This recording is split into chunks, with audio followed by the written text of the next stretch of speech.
균형발전이라는 세종시 탄생미가 쇠퇴하고 있습니다. 인구 유입 정책, 일자리 부족을 극복하고 경제를 도약시켜야 합니다. 이를 위해 입법, 사법, 행정 모두 갖춘 행정수도 완성은 물론 국가상징구역 조성을 통해서 세계적인 명소로 만들겠습니다. 먼저 입법부입니다. 2021년 국회 운영위에서 본 의원이 직접 국회 세종의사당 법을 심의 통과시켰고 2023년 관련 국회 규칙이 제정되었습니다. 올해 예산 350억 원을 포함해서 지금까지 1170억 원을 확보했습니다. 국회 완전 이전의 조건, 행정수도 명문화 개헌을 위해 국회의장, 당 지도부와 긴밀히 소통하고 있습니다. 지난해 9월 국회 세종의사당 건립위원회가 출범했습니다. 지금까지 15차례 회의를 통해서 사업 추진 방식과 기재부 협의를 위한 총사업비를 결정했습니다. 다음은 행정부입니다. 2022년 제가 대표 발의한 대통령 세종집무실 설치법이 민주당 당론으로 추진됐고 국회를 통과했습니다. 올해 예산 45억 원을 포함해서 지금까지 58억 원을 확보했습니다. 끝으로 사법부입니다. 21대 국회에 이어서 22대 국회에서 대표 발의한 세종지방법원 설치법이 지난해 국회를 통과하는 쾌거를 거두었습니다. 예산 확보가 절실합니다. 추경을 통해서 확보해내겠습니다. 판례를 보시면 국회 세종의사당, 또 대통령 세종집무실 등 국가 주요 시설이 위치할 행복도시 중심부 일대 약 210만 평방미터입니다. 국가상징구역에 대한 통합설계 국제공모를 행복청이 준비하고 있습니다. 국회 세종의사당 건립위원으로서 행복청 산하 운영위원회와 함께 연석회의를 열고 국가상징구역 및 대통령 세종집무실 도시건축 통합설계 국제공모에 대해서 국민주권 등 비전 철학, 의사당과 상징구역 연계 방안, 공모 방법 등을 심도 있게 논의했습니다. 워싱턴 DC를 예를 들었습니다. 국가상징구역은 미국 워싱턴 DC에 위치한 내셔널몰처럼 전 세계 이목을 끌 수 있는 명소로 태어나야 합니다. 내셔널몰은 1790년대 계획 수립 이후 완공을 선언한 2003년까지 약 200여 년에 걸쳐서 구성돼 미국과 미국 민주주의의 과거, 현재 그리고 미래를 상징합니다. 세종의사당, 세종집무실을 포함한 국가상징구역은 우리나라의 국민주권과 민주주의 과거, 현재 그리고 미래를 품어야 합니다. 이러한 국책사업의 원활한 추진을 위해서 국가상징구역 관련 특별법을 준비하겠습니다. 국회의사당과 세종집무실 상징구역 조성 사업에 대한 사업 지연, 사업 규모 축소, 총사업비 감액을 방지하는 특례를 담겠습니다. 국회, 대통령실 직원들의 정주 여건을 개선을 위한 주택 특별 공급을 검토하겠습니다. 국회 세종의사당을 통해 구현되어야 할 가치를 담겠습니다. 기능적인 의회를 넘어서 민주주의, 국민 주권의 가치를 시각적으로 표현하고 국민과의 연결을 강화하는 데 초점을 맞추겠습니다. 무엇보다 민주화 투쟁과 한국 현대사의 중요한 순간들을 반영하며 한국 민주주의 재건과 새로운 국가적 도약을 상징하는 가치를 담겠습니다. 앞서 말씀드린 내용을 착실하게 추진해서 70만 세종시 도시 완성 목표를 달성하겠습니다. 정체된 인구 유입, 부족한 일자리, 부실한 지역 경제를 극복하기 위해 끊임없이 현장에서 듣고 정책 개발과 입법에 힘쓰겠습니다. 세종 국가산단 성공을 위해서 대기업들과 긴밀히 소통하고 있습니다. 대기업 유치의 핵심은 막대한 투자입니다. 탄핵 이후 펼쳐질 조기 대선에서 균형 발전을 위해 비수도권의 막대한 투자가 이루어질 수 있도록 정책을 제안하겠습니다. 우리 국가 상징구역 있잖아요. 네. 거기에 지금 세종시 호수공원하고 중앙공원이 빠졌어요. 사실 세종시로서 이 재정부담하기가 관리하는데 되게 어려운 구역이거든요. 네. 그럼 국가 상징구역하고 인접해 있고 어떻게 보면 저희가 우스갯소리로 국회 정원이라는 얘기까지 표현할 정도인데 혹시 여기는 국가 상징구역에 포함시키실 계획은 없으세요? 이제 제 생각인데요. 국가 상징구역이 요 빨간선 바운더리가 210만 평방미터면은 평으로 환산하면 63만 5천 평 됩니다. 국회의사당이 19만 평이에요. 그다음에 대통령 집무실이 한 6만 평 됩니다. 나머지 부지가 이제 국가 상징구역인데 이제 워싱턴 DC 내셔널몰처럼. 자, 이게 일단은 지금 국가 상징구역에서 건축 도시 통합 설계 들어가는 거는 마스터 플랜 나는 거는 여기만 들어갑니다. 제 생각엔 지금 호수공원, 중앙공원, 국립수목원 이제 산림청에서 하는 거고요. 여기에 시가 지금 관리하고 있거든요. 향후에 정부 부처와 그다음에 국가 상징구역과 그다음에 중앙공원, 호수공원, 국립수목원 다 포함을 해서 여기는 정부가 관리하는 특별관리구역으로 책정을 해야 되겠다. 이 생각을 가지고 있습니다. 그래서 국가가 관리하고 운영하는 지금은 시가 하고 있거든요. 근데 그거는 논의를 해봐야 될 것 같아요. 그래서 정부 부처, 청사부지, 그 다음에 호수공원, 중앙공원, 국가상징구역까지 다 포함을 해가지고 그럼 어마어마한 규모가 되겠죠. 요거는 이제 국가가 관리하는 그런 식으로 추진할 생각을 가지고 있습니다. 네. 법을 좀 제정 내지는 개정을 좀 해야 되겠죠. 일단 특별공급 관련해서 지금 인구 유입이 안 되고 있어요. 요인이 안 생기잖아요. 국회 사무처 한 6천 명, 7천 명 내려오는데 강제 이주 당하는 거거든요. 자, 골자를 말씀드리면은 강제 이주 당하는 공무원들한테는 특별 공급을 줘야 된다. 근데 죄송하지만 그 전에 2021년도 폐지됐던 특별 공급은 강제 이주자가 아님에도 불구하고 특별 공급을 받았어요. 장차관들, 정무직들, 별정직들 몇 개월 살고 팔고 몇 배 이익 남겨놓고 다 도망갔잖아요. 강제 이주 당하지 않은 사람들이 특별 공급을 받은 거예요. 굉장히 문제가 있는 거죠. 그래서 의사당이나 대통령 집무실도 한 1,000명이 내려옵니다. 600명 정도 내려옵니다. 국회 세종사당 내려오게 되면 6,000명 정도 내려옵니다. 가족과의 치매는 엄청 많겠죠. 이분들한테 줘야죠.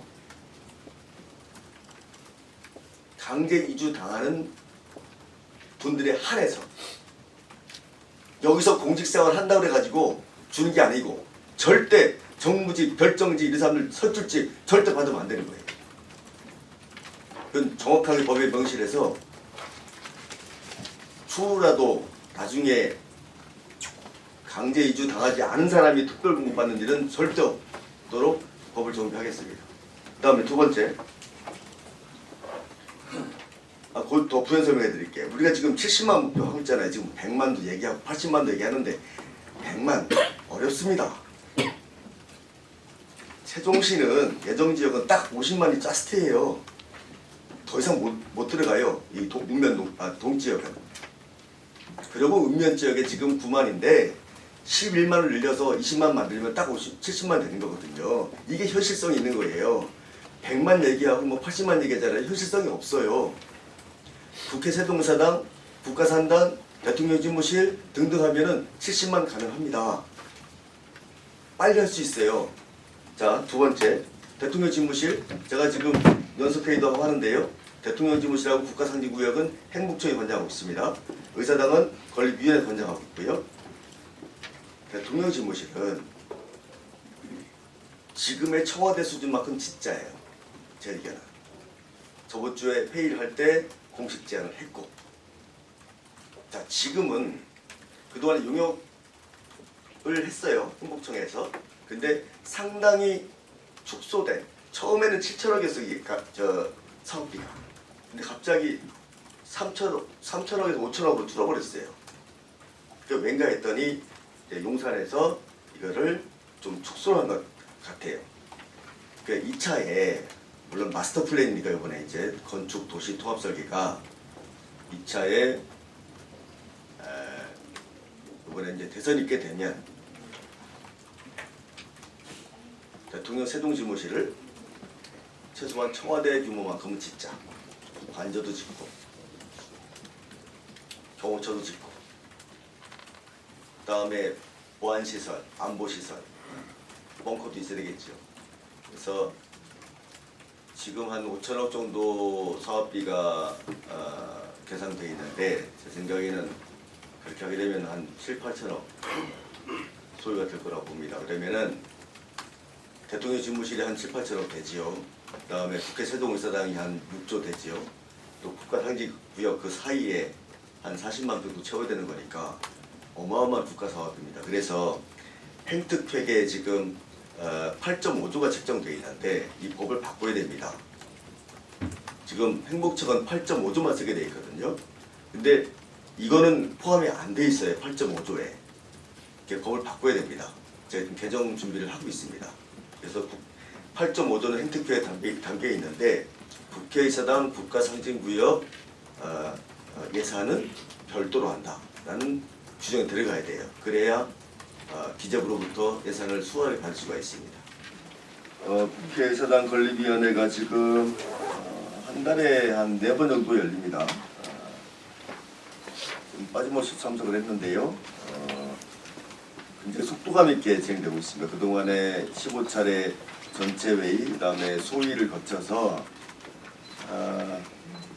지난주까지 제가 참석을 했었고요. 사업 방식은 결정을 했습니다. 근데 결정한 거는 국회의사당 건립위원회에서 결정을 한 거예요. 최종은 의장님이나 국회 사무처에서 결정을 하겠죠. 사업 방식은 뭐 이제 턴키 방식이 있고 설계와 공사 분리발주가 있고 또 실시 설계 및 기술 제한 방식이 있고 이렇게 두 개 있는데 그 중에 하나를 결정을 했습니다. 건립위원회에서는 뭐 행복청에서도 발표하겠지만 턴키 방식은 아니고요. 분리발주도 아니고요. 실시 설계 기술 제한 방식으로 건립위원회에서는 결정을 했습니다. 실시 설계 기술 제한. 엄밀히 따지면은 반턴키 방식으로 보시면 됩니다. 그다음에 총 사업비는 설계비 포함해서 그다음에 공사비까지 해서 땅 구입비까지 해가지고 처음에 한 4조에서 5조 정도 받는데 면밀히 검토를 많이 했거든요. 이제 마스터 플랜은 안 나왔지만 이런 기능들이 들어가야 된다 해가지고 19만 평입니다. 지금의 국회의사당 여의도보다 거의 2배에 가깝죠. 저희들이 내부적으로 지금 한 6조 정도 보고 있습니다. 본회의장까지. 당장은 본회의장은 설계에 반영할 수 있으나 공사는 안 되겠지만 총체적으로 총사업비를 확정을 해야 되기 때문에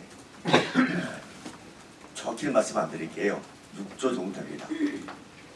그리고 지금 국가상징구역 말씀드렸는데 총사업비 협의는 이게 이제 결정이 되면 이제 국회의장께서 이제 사인이 되면 그 사무처 산하에 추진단이 있습니다. 이제 추진단이 기재부와 총사업비 협의를 하게 돼 있습니다. 이 과정에서 이제 저희 국회의원 몫이 좀 크죠. 기재부하고 같이 협의도 하고 소통도 하고 해서 뭐 때로는 또 압박도 하고 해서 그 사업비가 축소되거나 또 사업 규모가 축소되거나 또 지연되거나 하는 걸 방지해야 되거든요. 그건 제가 이제 특별법으로 만들겠다. 특별법으로 이 정도 말씀드리겠습니다. 자, 지금 왜 지연됐냐면 원래는 2024년 12월 달에 공모를 하게 돼 있었어요. 근데 이제 그 즈음에 우리 건립위원회가 의사당 건립위원회가 발족이 됐잖아요. 회의를 하다 보니까 이 국가상징구역이 한 이 부분이 어찌됐든 일관성이 있어야 되거든. 대통령 집무실 따로 놀고 그 다음에 상징공원 따로 놀고 국회의사당 따로 놀고 그래서 과업지시서 내지는 그 가이드라인 그러니까 국가 상징구역을 국제 공모를 하는데 가이드라인을 좀 줘야 되겠다. 왜냐면 국가 상징구역이면 의사당도 포함이 되거든요. 배치도까지 들어가는 건 아니지만 전반적인 마스터 플랜을 짤 거기 때문에 당시에는 행복청에서는 의사당을 생각 안 하고 대통령 집무실하고 국가 상징구역만 공원만 생각하고 있었어요. 근데 의사당이 더 면적도 크고 굉장히 상징적이고 돈도 많이 들어가는데 이 일관성이 없으면 안 되잖아요. 그게 외관이 됐든 특히 외관. 저 워싱턴은 그나마 이렇게 잘 조화롭게 돼 있거든요. 근데 따로 놓으면 안 되잖아요. 그래서 그 가이드라인을 국회 의사당 건립위원회와 행복청의 국가상징구역 운영위원회와 좀 몇 차례 연석회의를 통해서 좀 세밀하게 좀 점검을 하자 해가지고 그래서 그 언제쯤으로 지금 그래서 2월 말로 연기됐습니다. 아직 그 검토 전인가요? 지금 그걸 만들고 있죠. 가이드라인을. 행복청도 만들고 있고 건립위원회에서도 의견을 제안하고. 그러면 사실상 그 대통령 제2집무실이 지금 행복청에서 2027년에까지 한다고 공언을 한 건데 그게 이제 지연될 수밖에 없는. 지금의 규모는 굉장히 축소됐기 때문에 제가 전자에 말씀드린 것처럼 만약에 청와대 수준까지 만약에 그 기능들이 다 들어가게 된다면 27년도는 안 되죠. 그러면 언제쯤으로 좀 저는 다 하게 되면은 만약에 28년 정도 보고 있습니다. 28년에? 네네네. 우리 세종시가 70만 도시가 되기 위해서는 국회 세종의사당, 대통령 집무실, 국가상징구역, 그다음에 국가산단 이 성공적으로 돼야 됩니다. 국가산단은 83만 평인데 이제 올해부터 이제 보상이 들어가죠. 이제는 이제 기업 유치에 사활을 걸어야 되는데 지금 현재 행복청이나 LH의 규정을 보면 그 뭐 이제 뭐 자율주행 뭐 이제 소부장 쪽으로 많이 돼 있는데 이게 중소기업 위주로 돼 있습니다. 그런데 수도권 인구를 분산시키기 위해서는 대기업 유치가 필수적이다. 해야 되겠다. 그래서 요즘에 제가 그리는 구상은 아리백 기업을 유치했으면 좋겠다는 생각을 많이 하고 있어요. 아리백 기업. 그 국가선언 인근에 연서면 일대에 지금 농사 짓는 분들이 많은데 타 시도가 이제 전라도와 그런 사례가 많거든요. 이제 태양광으로 해가지고 이제 그 산단에다가 전기를 공급하고 지금 제가 그동안 이제 접촉을 좀 많이 했습니다. 삼성, SK, 그다음에 한화. 근데 한화는 지역기업인데 제 생각은 아리백 기업인데 이제 방산 산업이 좀 우리나라가 좀 잘 되고 있잖아요. 반도체는 지금 요즘 좀 안 좋습니다. 상황이. 방산 산업 관련해서 얼마 전에 제가 하나 임원들을 좀 만났습니다. 한 2차례 만나가지고 구체화시키기 위해서 투자 이게 이 정부의 의지가 중요한 거. 정부의 의지가. 지금은 좀 상황이 지금 뭐 정부도 그렇고 정치권이 좀 그래서 어떤 조기 대선이 있으면은 뭐 이제 저희 당이 만약에 생각이 되면 좀 탄력이 붙을 것 같습니다. 확실합니다. 그리고 인구 유출되는 문제는 저도 얘기 들었습니다. 이제 뭐 대학 입시 때문에 좀 그 학부모님들이 이제 대전으로 다시 이제 회귀하는 인구 유입 그 해야죠. 근데 당장은 요소가 없는 거잖아요. 그러니까 이런 거 신경 쓰는 거예요. 빨리빨리 하자 이거를 빨리빨리 하면은 우리 인근 도시에서 오는 게 아니고 서울에서 올 수 있도록 이번에 조기 대선 하게 되면은 우리가 이제 국가균형발전 정책 관련해서 좀 아주 디테일하게 수도권 규제 좀 강화하고 완화시키는 게 아니고 강화시켜서 자꾸 지방으로 올 수 있게끔 해줘야 되거든요. 그렇지 않으면 지금 이 저출생 문제 해결 못합니다. 네. 수도권에서는 더 이상 저 젊은 사람들이 뭐 결혼을 하고 그걸 안 합니다. 지금 0.6까지 내려가는데요. 그래서 아마도 저희 당은 국가균형발전 관련해서 좀 세밀하게 지금 공부를 하고 있고 논의하고 있고 제가 지금 주도하에 지금 하고 있습니다. 지금 국회의원 300명 중에 국가균형발전 관련해서 상징적이고 제일 심도 있게 고민하는 사람이 저밖에 없거든요. 지금 지도부와 협의를 하고 또 국회의장님과 잘 또 소통을 하고 있습니다. 그다음에 공실선거 관련해서는 참 답답하네요. 워낙 많이 전화가지고 박근혜 정부 때 결국은 뭐 당장이야 이게 뭐 해결될 수 있겠습니까? 사람들이 많이 들어와야 되는 거지. 예. 그래서 만약 국회의사당에 오면은 관련 협단체들이 많이 올 거예요. 정부 부처도 내려와 있으니까 뭐 행안부가 됐든 기재부가 됐든 뭐 과기정통부가 됐든 관련된 협단체가 전부 다 서울에 있거든 지금. 그냥 국회가 내려오잖아요. 다 내려오게 돼 있어요. 그러면은 그분들이 이 동지역 안에 건물을 질 수 있는 공간은 거의 없어요. 지금에 있는 상가를 좀 전용을 해서 업무 공간을 바꿔가지고 활용할 수 있는 방법밖에 없죠. 저 엠브리지 저 놀고 왔다 갔다 보면은 참 속상해요. 저런 걸 예를 들어서 협단체가 큰 협단체가 저거 사면 되거든요. 그런 식으로 좀 해내 나갈 생각이고 결국은 중요한 거는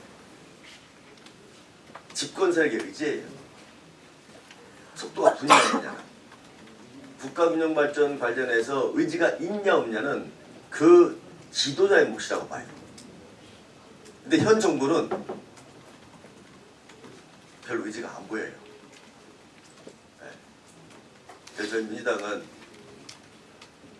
저는 이제 국가균형 발전이라는 용어보다는 국민균형 성장이라는 말을 쓰고 싶어요. 국민균형 성장. 국가균형 발전, 지역균형 발전, 지방균형 발전만 해가지고 엄청나게 워딩이 많은데 결국은 국민이 양극화가 심하잖아요. 국민균형 성장을 이뤄내자라는 측면에서 저희 당은 아주 확고하게 균형 성장 관련해서 의지를 가지고 있고 매뉴얼도 가지고 있고 있습니다. 잘 해나가도록 하겠습니다.